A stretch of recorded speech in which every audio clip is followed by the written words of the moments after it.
L'essai de la semaine vous est présenté par le Guide de l'auto, le numéro 1 des Québécois depuis 50 ans.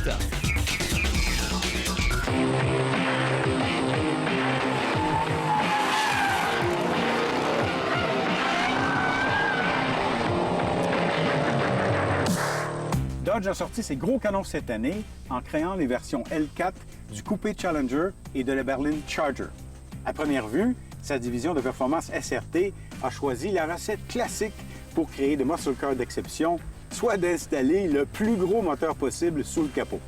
Pour ça, ils ont vraiment réussi leur coup avec un nouveau V8 de 6,2 litres auquel ils ont greffé un surcompresseur pour en tirer 707 chevaux et 650 livres-pieds de couple. SRT a ensuite adapté toutes les composantes mécaniques à cette puissance fabuleuse pour que les L4 soient robustes et qu'elles freinent et tiennent la route aussi bien qu'elles accélèrent. Leur moteur est une vraie sculpture mécanique et une sorte de pied de nez aux puissantes berlines électriques Tesla Model S qui sont à l'autre extrême sur l'échelle de la rectitude écologique. SRT s'empresse d'ajouter qu'il s'agit du V8 le plus puissant en production. On leur pardonne d'oublier celui de la méga sportive de 1341 chevaux dont Koenigsegg a fabriqué seulement 7 exemplaires. Ces mordus de performance ont toutefois raison de présenter les L4 comme les muscle cars les plus puissants d'histoire et ils ont déjà prouvé que la Charger est la berline la plus rapide de la planète en la poussant à 328 km/h. Les premières L4 ont été si populaires qu'on a cessé de prendre des commandes pour les modèles 2015 il y a plusieurs mois et doublé la production des 2016 à l'usine de Brampton en Ontario.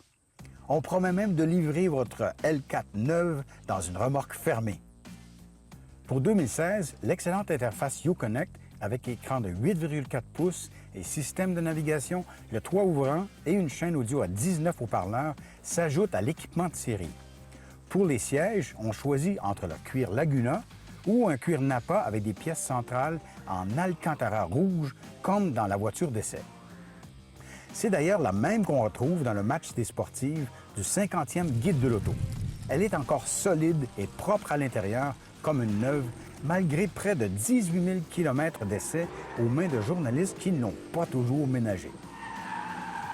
La position de conduite est très correcte, les cadrans clairs et les commandes simples et efficaces. Le volant est grand et costaud comme tout ce qu'on trouve dans la L4. On ne manque surtout pas d'espace dans cette américaine classique qui fait plus de 5 mètres de long et 2 mètres de large avec des places arrière de limousine, sièges chauffants inclus. La L4 est très civilisée, mais un coup d'accélérateur suffit à la faire bondir avec un rugissement féroce. Elle file droit malgré ce déferlement de puissance grâce à un différentiel autobloquant très efficace et d'excellents réglages de châssis et de suspension. Elle louvoie par contre sur les ornières creusées dans l'asphalte. Pour l'accélération, le mode départ canon permet d'ajuster le régime de démarrage sur l'écran central. J'ai obtenu des chronos de 4,6 secondes pour le 0-100 et de 12,4 secondes pour le quart de mille avec une pointe de presque 200 km/h en réglant le régime au minimum, soit 1500 tours minute.